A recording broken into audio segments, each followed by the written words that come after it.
Hello students. तो पिछले class में हम लोगों ने लॉ ऑफ केमिकल कॉम्बिनेशन पढ़ा था, है ना।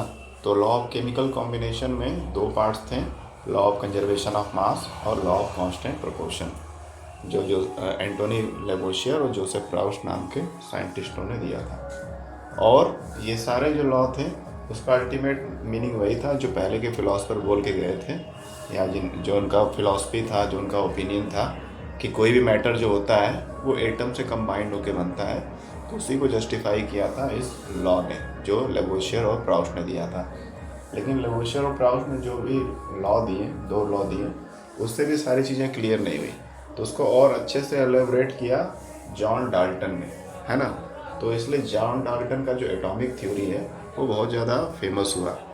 हालांकि इसके बाद जब टेक्नोलॉजी डेवलप हुई, कई सारे और नए इन्वेंशन हुए, नई सारी जानकारी मिली, तो उसके बाद जॉन डाल्टन के एटॉमिक थ्योरी में भी कई सारी मिस्टेक्स पाई गई। जो उनके ओपिनियन थे या जो उनके डाटा थे उसमें भी कुछ एरर पाए गए।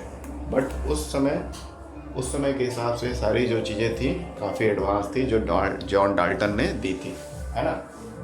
तो अभी हम लोग इस क्लास में जॉन डाल्टन के एटॉमिक थ्योरी के पोस्टुलेट्स के बारे में पढ़ेंगे कि जॉन डाल्टन ने ओवरऑल जो पुराने जितने फिलोसफर्स थे या फिर जो पिछले लॉ ऑफ केमिकल कॉम्बिनेशन था, इन सब को मिला करके जो ओवरऑल पॉइंट्स बने थे एटम को लेकर के, मैटर को लेकर के, उनको एक समराइज वे में बताया उन्होंने। उसी को हम लोग postulates of Dalton atomic theory बोलते हैं, या इसी को हम लोग डाल्टन एटॉमिक थ्योरी भी बोलते हैं, है ना।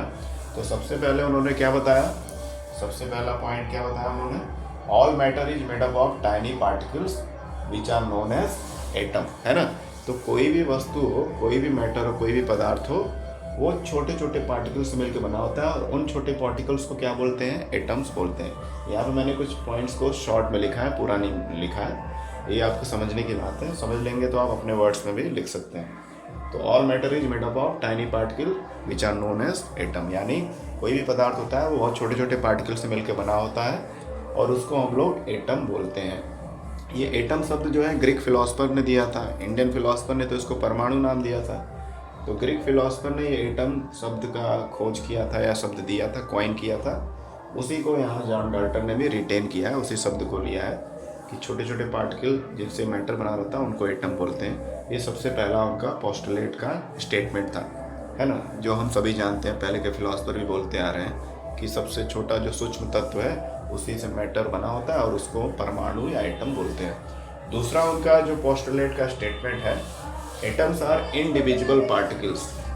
एटम्स आर इंडिविजुअल, यानी एटम्स वो जो छोटे पार्टिकल्स होते हैं, बहुत छोटे छोटे पार्टिकल्स, वो इंडिविजुअल होते हैं, यानी डिवाइड नहीं होते हैं, ठीक है। जो एटम्स होते हैं वो डिवाइड नहीं होते हैं, इतने छोटे होते हैं कि उनको फर्दर डिवीजन नहीं कर सकते हैं। ये उस समय की बात है जब डाल्टन ने अपना थ्योरी दिया था, है ना। बाद में तो उसके बाद कई सारे और नई इन्वेंशन हुई कि एटम को भी डिवाइड कर सकते हैं, लेकिन उस समय के हिसाब से एटम को ही सबसे छोटा पार्टिकल माना जाता था और उसके फर्दर पार्ट्स नहीं किए जा सकते थे, इसलिए एटम को इंडिविजुअल पार्टिकल्स बोला जाता है ना। तो atoms are individual particle, hence they can't be broken और दे कांट बी मेड, है ना। यानी जैसे कि law of conservation of mass बोलता है कि मैटर को ना बनाया जा सकता है, ना बिगाड़ा जा सकता है, ना क्रिएट किया जा सकता है, ना डिस्ट्रॉय किया जा सकता है। उसी तरह से एटम भी वही उसी का एग्जाम्पल है कि एटम इंडिविजुअल पार्टिकल, इतना छोटा पार्टिकल है, उसको ना ब्रेक कर सकते हैं ना उसको बना सकते हैं, वो ऑलरेडी हमारे यूनिवर्स में एग्जिस्ट करता है। तो this is the second statement in the Dalton's atomic theory.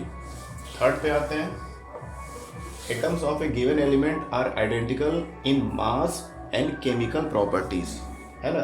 किसी भी गिवन का मतलब एक पार्टिकुलर कोई एलिमेंट हो। अब ये एलिमेंट एक नया शब्द आपको देखने को मिल रहा होगा, है ना।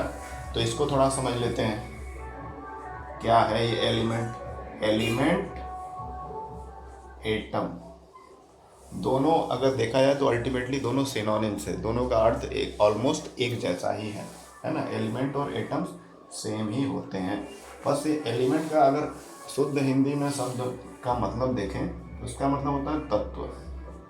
पहले के फिलोसफर्स जो थे उन्होंने इसको नाम दिया था तत्व, बाद में उसको परमाणु, एटम भी नाम दिया गया, है ना।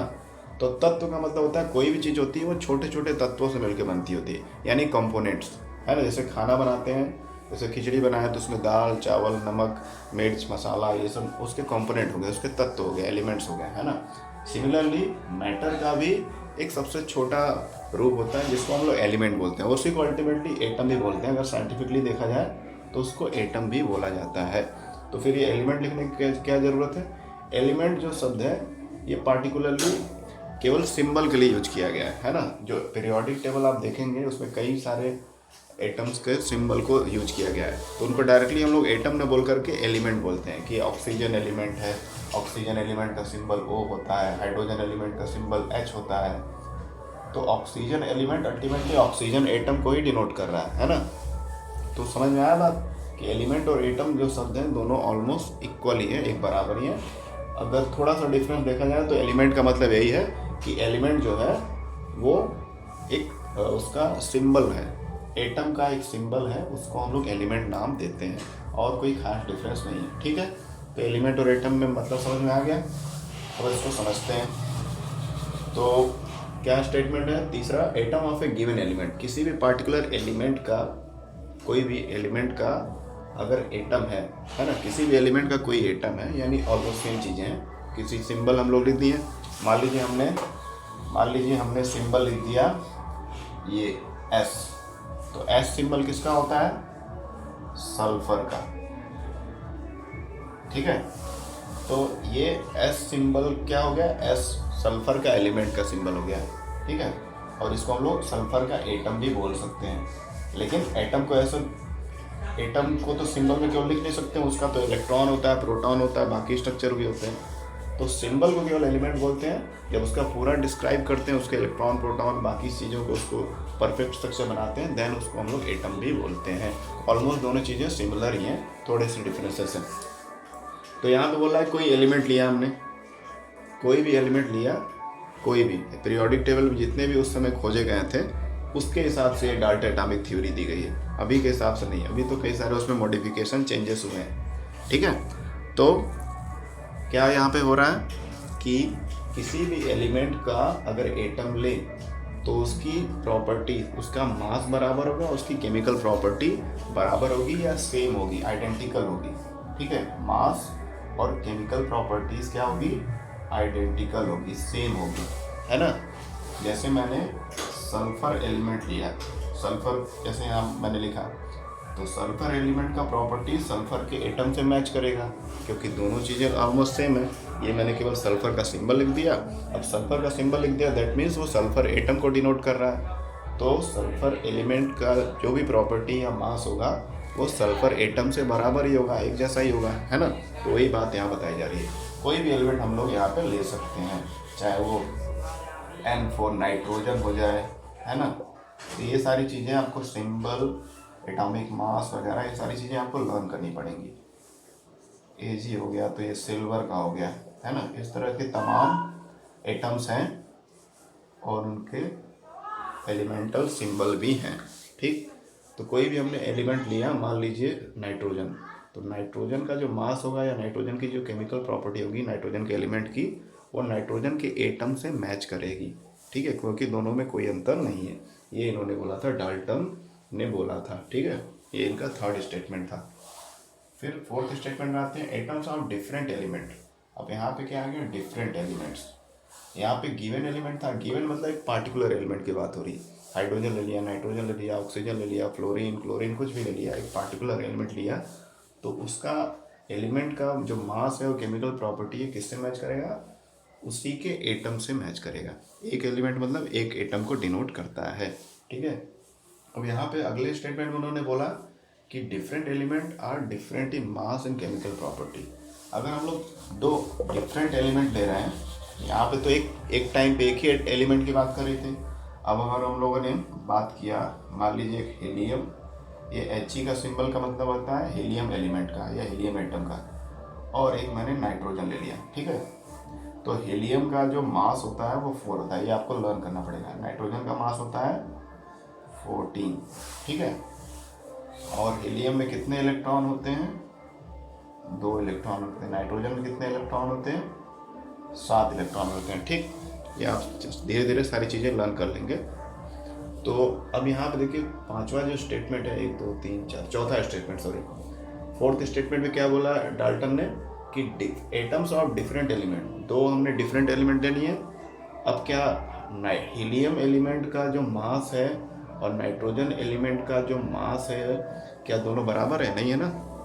तो वही उन्होंने बोला कि अलग अलग एलिमेंट के एटम्स का मास और केमिकल प्रॉपर्टी डिफरेंट होता है, और किसी भी चीज़ का केमिकल प्रॉपर्टी किस पे डिपेंड करता है? उसके अंदर कितने इलेक्ट्रॉन है उसके एटम के अंदर, वो डिसाइड करता है कि उसकी केमिकल प्रॉपर्टी सेम होगी या डिफरेंट होगी। ठीक है, क्लियर? तो वही चीज़ यहाँ बताई जा रही थी। अगर कोई एक पार्टिकुलर एलिमेंट लें और बोलें कि उसके एलिमेंट का मास और केमिकल प्रॉपर्टी उसके एटम के मास से मैच करेगा, तो डेफिनेटली वो सही बोल रहा है। लेकिन दो अलग अलग एलिमेंट लें तो दोनों के मास में और केमिकल प्रॉपर्टी में बहुत अंतर रहेगा, क्योंकि एक जैसे दो एलिमेंट नहीं हो सकते। ये डाल्टन का स्टेटमेंट है। क्लियर? अब आते हैं फिफ्थ पॉइंट पे। फिफ्थ पॉइंट पे आ जाते हैं। Atoms combine in the ratio of small whole number to form compounds. Compounds या यहाँ पर मॉलिक्यूल भी लिख सकते हैं हम लोग। ठीक है, तो क्या बोल रहा है? Atom combine in the ratio of small whole number. Small whole number, जैसे हम लोगों ने पिछले क्लास में पढ़ा था law of constant proportion. Law of constant proportion में कुछ एग्जांपल हमने लिए थे, जैसे मान लीजिए वही दोहरा लेते हैं, H2O यानी कि वाटर। ठीक है, वाटर है। अब वाटर का केमिकल फार्मूला इस तरह से होगा H2O। ठीक, तो यहाँ पर जो वाटर में हाइड्रोजन और ऑक्सीजन का जो मास का रेशियो है, या इनके एटम का रेशियो कैसा है? 2:1। 2 हाइड्रोजन है और 1 ऑक्सीजन है, स्मॉल होल नंबर में, है ना। जब भी यानी कोई मॉलिक्यूल रहता है, जैसे वाटर हमारा एक मॉलिक्यूल है या एक कंपाउंड है, ठीक, और उसमें जितने भी एलिमेंट हैं, जितने भी एटम्स हैं, उनका जो रेशियो होगा, उनका जो कंट्रीब्यूशन है उस मॉलिक्यूल को बनाने में, वो एक स्मॉल होल नंबर में होगा। यानी पॉइंट में नहीं होगा कि 1.2:1.5, small whole number, complete number रहेगा, है ना। तो हमेशा कंप्लीट स्मॉल नंबर में ही, होल नंबर में ही जो एटम कंबाइंड होते हैं, और एटम के मिलने से क्या बनता है? कंपाउंड बनता है या मॉलिक्यूल बनता है। क्लियर? ठीक है। ऐसे कोई और एग्जांपल ले सकते हैं, कैल्शियम कार्बोनेट, जिसको चूना बोलते हैं। तो यहाँ पे कैल्शियम के आगे पीछे कोई नंबर नहीं है, तो कैल्शियम का हम लोग प्रपोर्शन मान लेते हैं 1। कार्बन कोई नहीं है, एक ही है, कार्बन का 1 मान लेते हैं, और ऑक्सीजन का कितना है? 3। तो यहाँ पे कैल्शियम कार्बोनेट बनने में 3 एटम है, 3 तरह के एलिमेंट या एटम है, कैल्शियम है, कार्बन है और ऑक्सीजन है। कैल्शियम 1 है, कार्बन 1 है, ऑक्सीजन 3 है। तो इन तीनों के बीच में जो रेशियो बनेगा 1:1:3, है ना। बना कि नहीं? ये तो हम लोग केवल एटम का रेशियो निकाल रहे हैं। हम लोगों ने कांस्टेंट प्रोपोर्शन में मास का रेशियो निकाला था, वो भी उसी तरह होगा। तो कहीं भी आप चेक करेंगे तो देखेंगे कि जो रेशियो बनता है किसी भी मॉलिक्यूल में एटम्स का, वो स्मॉल होल नंबर में होता है, डेसिमल में नहीं होता है। ये ऐसा नहीं होता है कि मान लीजिए हमने CO2 लिख दिया, तो कार्बन यहाँ पे 0.5:2, ऐसा रेशियो नहीं है। कंप्लीट होल नंबर होना चाहिए। जैसे ऑक्सीजन 2 है और कार्बन 1 है, आधा अधूरा या पॉइंट या डेसिमल में वो रेशियो नहीं रहता है। ठीक है, तो इससे हमको पता चलता है कि डाल्टन ने ये भी बताया, जो पहले के फिलोसफर भी बोल चुके थे, कि एटम जो है, छोटे छोटे एटम्स जो होते हैं, वो कंबाइंड होते हैं एक स्मॉल होल नंबर में, और उससे एक मॉलिक्यूल या कंपाउंड बनता है। क्लियर? तो ओवरऑल हम लोग देख के कह सकते हैं कि डाल्टन ने पिछले जो फिलोसफर्स थे, या लॉ ऑफ केमिकल कॉम्बिनेशन है, उसी को पूरा एक सही तरीके से अरेंज करके बताया। इसीलिए इनका पोस्टुलेट्स जो है, इनके दिए गए जो स्टेटमेंट है, एक क्रम से काफ़ी सही माना जाता है उस समय के हिसाब से। फिर आते हैं नेक्स्ट पॉइंट पे, लास्ट पॉइंट पे। The relative number and kinds of atom are constant in a given compound. The relative number, है ना, the relative number and kind of atoms, किसी भी कंपाउंड में, कोई भी कंपाउंड का हम लोग एग्जाम्पल लेते हैं, कोई मॉलिक्यूल का एग्जाम्पल लेते हैं, मान लीजिए सोडियम क्लोराइड एक एग्जाम्पल ले लीजिए। सॉल्ट का फार्मूला होता है ना, कॉमन सॉल्ट जो हम लोग खाने में यूज करते हैं। दूसरा कुछ ले लेते हैं, मैग्नीशियम कार्बोनेट MgCO3, ये भी कोई केमिकल है। ठीक, ये दोनों ही मॉलिक्यूल है। मॉलिक्यूल क्यों है? क्योंकि इसमें एटम कंबाइंड है। केवल एक एटम रहता है या एलिमेंट रहता है तो उसको हम लोग मॉलिक्यूल नहीं बोलते हैं। जब एटम कंबाइंड होकर दो या दो से ज़्यादा अगर हो जाए देन वो उसको मॉलिक्यूल हम लोग बोलते हैं या कंपाउंड भी बोलते हैं। अब मॉलिक्यूल और कंपाउंड में क्या अंतर है आपको आगे चल के पता चलेगा, ठीक है। चलिए, तो यहाँ पर हो गया कि ये दो मॉलिक्यूल या कंपाउंड हमने ले लिया। अब इसमें बोल रहा है क्या स्टेटमेंट में, the relative number and kind of atom are constant in a given compound. किसी भी मॉलिक्यूल में, किसी भी कंपाउंड या मॉलिक्यूल में जो एटम्स की संख्या है या एटम्स का जो टाइप है वो हमेशा एक समान रहता है, एक जैसा रहता है ना। जैसे सोडियम क्लोराइड में सोडियम एटम है और क्लोरीन एटम है, एक सोडियम है और एक क्लोरीन है, ठीक ना, क्लियर, समझ में आ रहा है ना। तो सोडियम क्लोराइड या नमक होगा, जो खाने वाला नमक है उसका फार्मूला NaCl होता है ना, उसका फार्मूला है NaCl। तो सोडियम क्लोराइड में हमेशा एक सोडियम होगा और एक ही क्लोरीन का एटम होगा, दोनों एक एक एटम ही होंगे। ऐसा नहीं होगा कि हम लोग इसके यहाँ पे लिखते हैं NaCl2, है ना, तो ये गलत होगा। NaCl2 लिख दिए तो उसको हम लोग सॉल्ट, ये वाला सॉल्ट नहीं बनेंगे जो हम लोग खाने में इस्तेमाल करते हैं, समझ रहे हैं बात। तो यानी एक पार्टिकुलर जो केमिकल होता है उसमें टाइप ऑफ जो एटम होते हैं और उनकी जो संख्या होती है वो हमेशा एक जैसी होती है, कांस्टेंट होती है। यहाँ पे लिखा है ना कांस्टेंट, मतलब हमेशा एक जैसा ही होता है, हर एक केमिकल का बात हो रहा है यहाँ पर। अब ये मैग्नीशियम कार्बोनेट है, तो मैग्नीशियम कार्बोनेट का मतलब क्या हो गया कि एक मैग्नीशियम होगा इसमें और एक कार्बोनेट आयन होगा, इसको हम लोग पॉलीएटॉमिक आयन बोलते हैं।